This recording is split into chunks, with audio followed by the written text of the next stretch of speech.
Bonjour chers auditeurs, la radio internationale d'Azerbaïdjan présente le panorama de la semaine. Le président Ilham Aliyev a organisé plusieurs réceptions. Le chef de l'État, Ilham Aliyev, s'est adressé aux participants de la conférence internationale sur le retour à l'Azerbaïdjan occidental. Le chef de l'État de la République du Tadjikistan a appelé le président de l'Azerbaïdjan. Cette semaine, le président Ilham Aliyev a accepté séparément les lettres de créance des nouveaux ambassadeurs de la République islamique de Mauritanie, de la République du Salvador et du Yémen dans notre pays. Lors des réunions, a été évoquée la question de la création de groupes de travail pertinents et de l'organisation de visites pour étudier le potentiel des relations économiques et commerciales bilatérales. Le 4 décembre, le chef de l'État Ilham Aliyev a rencontré à Bakou l'ancien ministre turc des Affaires étrangères Mevlut Çavuşoğlu. Au cours de l'entretien, il a été déclaré que les relations d'amitié, de fraternité et d'alliance entre nos pays se développaient avec succès dans tous les domaines, y compris dans le domaine interparlementaire. Et la confiance a été exprimée dans le fait que nos relations continueraient à se renforcer.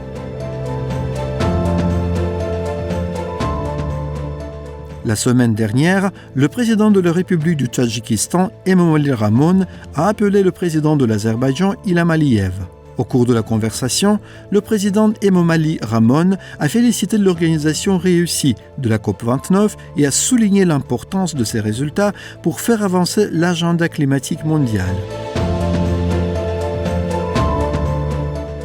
Le chef du pays, Ilham Aliyev, s'est adressé aux participants de la deuxième conférence internationale « Le droit au retour, garantir la justice aux Azerbaïdjanais expulsés de force d'Arménie » tenue à Bakou et aux participants du 6e Forum panrépublicain des enfants d'Azerbaïdjan.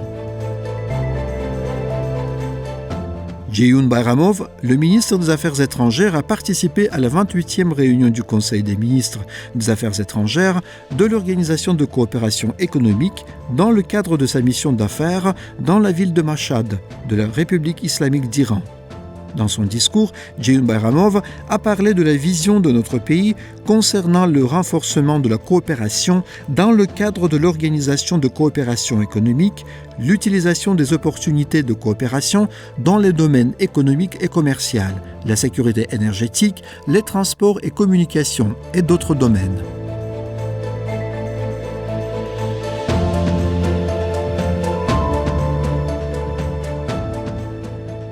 Il y a eu une conversation téléphonique entre le ministre des Affaires étrangères, Ceyhun Bayramov, et le nouveau ministre des Affaires étrangères de Géorgie, Maka Bochiriashvili. Les deux ministres ont discuté de l'état actuel des relations de partenariat amical et stratégique entre les deux pays et des plans actuels pour le développement futur de ces relations.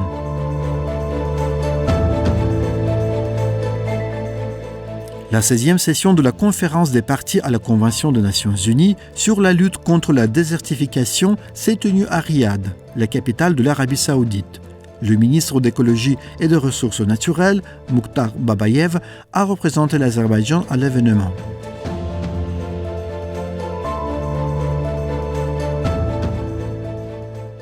La 35e session du groupe de travail d'experts sur les droits des peuples d'ascendance africaine s'est tenue au siège des Nations Unies à New York. L'objectif principal de cette manifestation est d'échanger des idées sur les dommages subis par les peuples d'ascendance africaine à cause de la politique coloniale. En tant qu'organisation non gouvernementale internationale active dans la lutte contre le colonialisme, le groupe Initiative de Bakou a également été invité à cette manifestation. S'exprimant lors de la conférence, le directeur exécutif de l'organisation, Abbas Abbasov, a présenté des informations sur l'expansion géographique des activités du groupe. Il a attiré l'attention des participants à l'événement sur la situation actuelle dans les régions coloniales.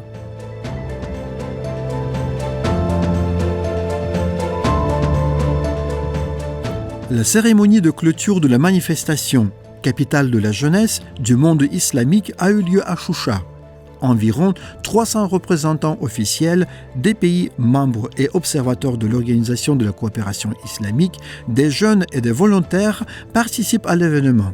Lors de la cérémonie, Ramil Jabarov, le conseiller du ministre de la Jeunesse et des Sports, a évoqué l'importance de cette manifestation et l'histoire de Choucha. Chers auditeurs, merci d'avoir suivi les informations sur la radio internationale d'Azerbaïdjan.